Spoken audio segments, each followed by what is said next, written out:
Hongere mu barangi byaje gutungana ubu ndashima barangi nta kibazo kindi mfite cy'imihumekere nkuko twizera Imana tutarayibona mu maso yacu niko n'ubuvuzi bwayo tubwizera kandi bukatuvura bukanatuvurira. Twongeye kubaha ikaze inshuti bijwi ry'Abarangi TV. Uyu munsi rero tugiye kuganira na Alphonse ku buryo agiye kutuganirira uko azi abarangi nuko yabamenye, ari nako agenda adusobanurira bimwe mu byo turi bumubaze. Ariko mbere yuko dutangira na Alphonse, icyo tugusaba wowe ni ugukanda like, share ndetse na subscribe kugira ngo ujye ubona ubuhamya bwacu butaha. Kandi tujya tunabashishikariza ko igihe ubonye ubuhamya nk'ubu wajya usharinga ku bandi bantu nka 20 kugira ngo nabo bamenye ibyiza by'abarangi, by'umwihariko nimba harimo abarwayi abafite za karande zo mu miryango nabe baba bavurwa bakire. Reka rero dukurikire ubuhamya bwa Alphonse.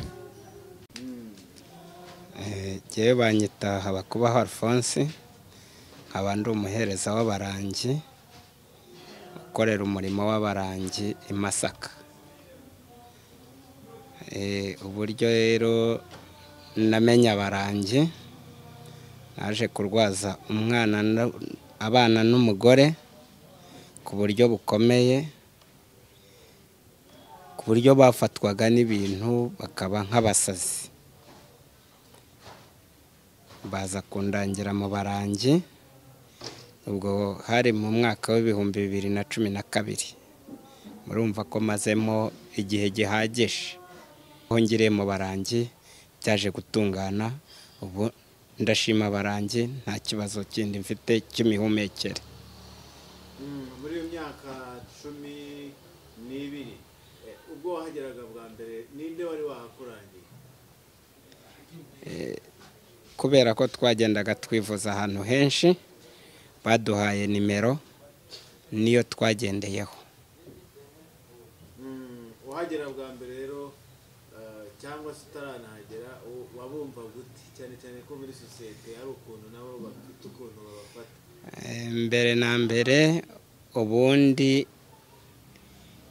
bakunze kutabavuga amagambo meza, bavuga ko haba inzoka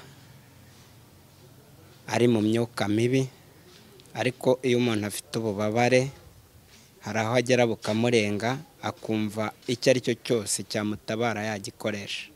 Sinitaye kuri ibyo ngibyo, nagiyeyo kandi barantabara, ubu ndashima barangi. Mu myaka 12 ishize kugeza ubu uri n'umuhereza, ni izihe mbogamizi ubona muhura nazo cyane cyane nk'aho ukorera i Masaka, cyane cyane kuri ya myumvire y'abaturage aho mutuye n'ababagana? Imbogamizi ni umuntu uje bwa mbere, kuko igihe icyo ari cyo cyose aza yikanga kugira ngo umumare impungenge, uramuganiriza ugakora ibibaza kubaza, ukagerageza kumusubiza, ukanamwereka hose. Ubundi rega nta n'inzoka igenda ku isima cyangwa mu makaro, kandi inshuro nyinshi aho indembo n'ingege ziri haba harimo ayo makaro, haba harimo ayo masima. Ni ibintu by'ibihimbano babeshya, kuko kwanga nta gutoranyiriza igitutsi agutuka. Hanyuma rero hari abantu bagishidikanya bakavuga ngo hari imyemerere idahura n'ubwo buvuzi bwanyu, cyane cyane bo mu madini. Hari amadini mushingiraho, hari indi myemerere mushingiraho atari ubuvuzi?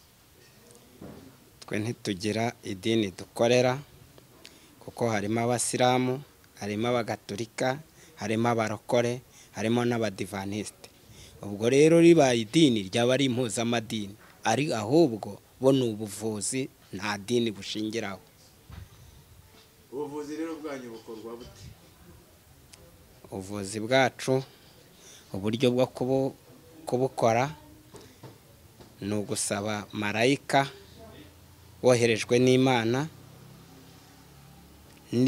imbaraga z'Imana nizo zivurira bakoresheje umuhereza wabo. Kumusabira basaba marayika akamanura imiti ivuye ku Mana, ikaza ikaba ariyo yikorera umurimo wo kumuvura. Ni iyihe miti rero muha umurwayi umaze gusuzuma igihe yabaganye? Nta miti dukoresha uretse imbaraga z'Imana zo dusaba bamarayika bakazikura mu ijuru. Gerageza gusobanurira abantu ni gute imbaraga z'Imana zitagaragara zishobora kuvura umuntu wamenyereye kunywa imiti yo mu bapfumu, wanyweye imiti yo kwa muganga bikanga, ariko izo mbaraga z'Imana zikamuvura mu gihe cy'iminsi mike tukabona umuntu yongeye kuba indege, arigenza atagenda.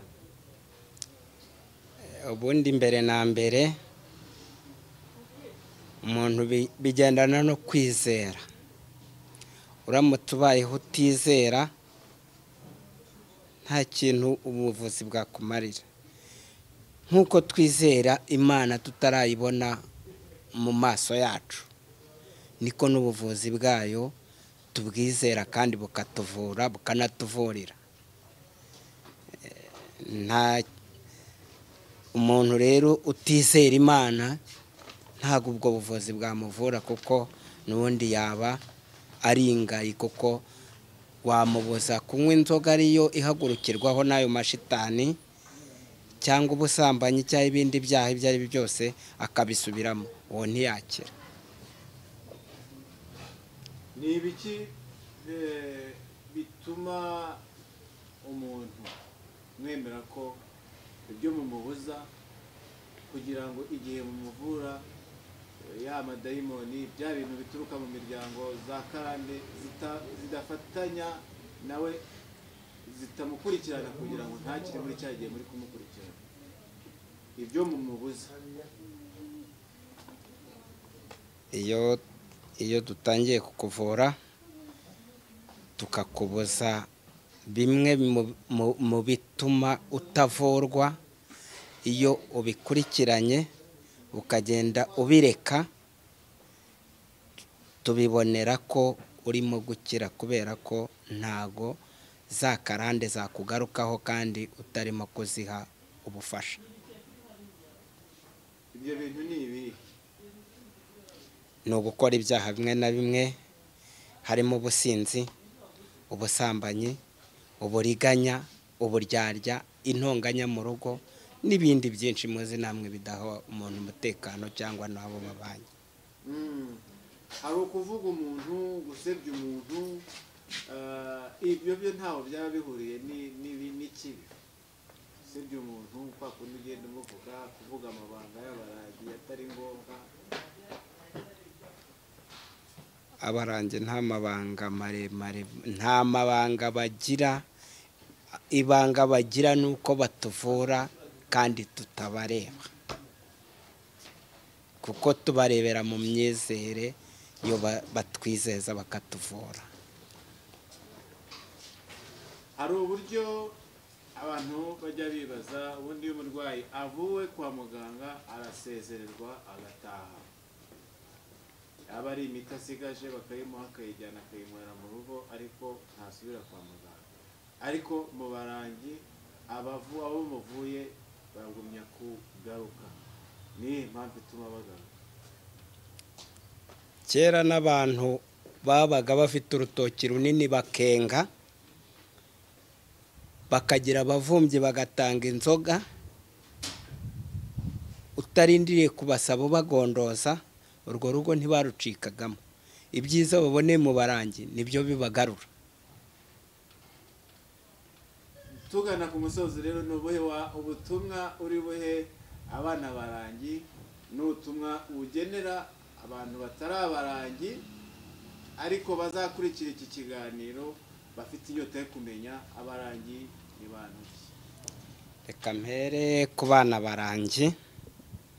Abana barangi bo nta byinshi mbavugaho kubera ko babonye ibyiza byabo, bakaba bafite ibyo babonyeyo, bakaba bafiteyo n'amahoro yabo. Bakomereza aho, bongera insabo, bashyiremo imbaraga kugira ngo igihugu gitungane. Twese mu gihugu tubaye abana barangi, polisi na RIB byahagarara, kuko ibyaha byinshi bimwe na bimwe byavaho. Nta ikindi kinini rero nababwira ni ugukomerezaho, tugafasha leta kuva mu byaha, tukiteza imbere, u Rwanda rukamera neza. Abatari abana barangi nabo ntibakavuga ibintu batagenzuye. Bamenye aho ururembo ruri, akaza akakwegera akakubaza, ese mubikora mute, ese bigenda bite, ukabaha n'umwanya bakaza bakirebera, byabamara impungenge zo kuvuga ngo babonye inzoka kandi nta nzoka zihari, cyangwa babonye ibi n'ibi kandi nta bihari. Guhora bikeka bagenzi babo ko ari abo mu myuka mibi.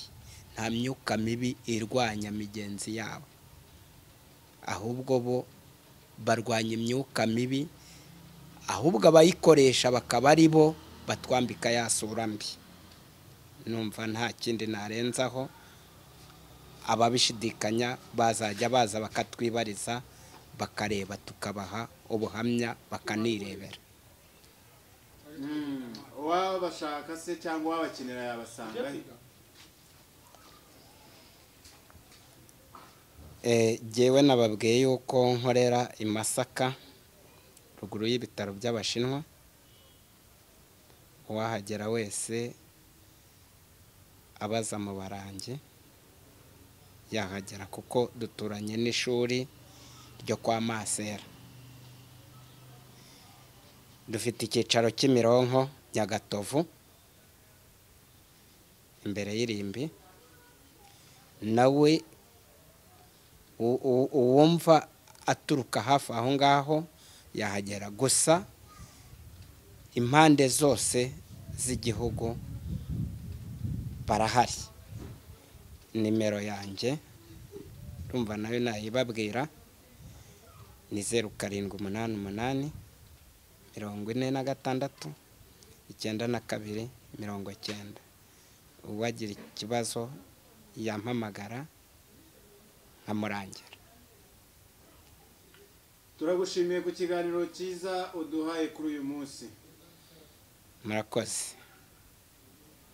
Nshuti z'abarangi, namwe mukurikira ibiganiro binyura ku ijwi ry'Abarangi TV, naha dusoreje ikiganiro cy'uyu munsi twagiranye na Kubaho Alphonse, umuhereza ukorera mu murenge wa Masaka mu karere ka Kicukiro.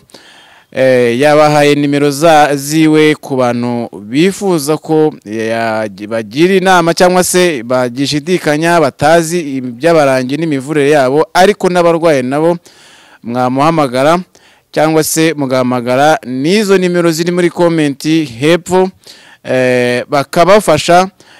Twagiye tubabwira ko hari abantu bakomeje kugenda bagaragaza umutima w'urukundo, aho batabariza bagenzi babo baba babona, baba abo mu miryango bakomokamo, inshuti ndetse n'abavandimwe.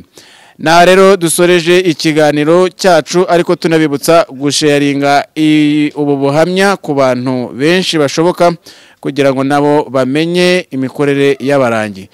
Mugire ibihe byiza, tuzasubire mu biganiro byacu bitaha.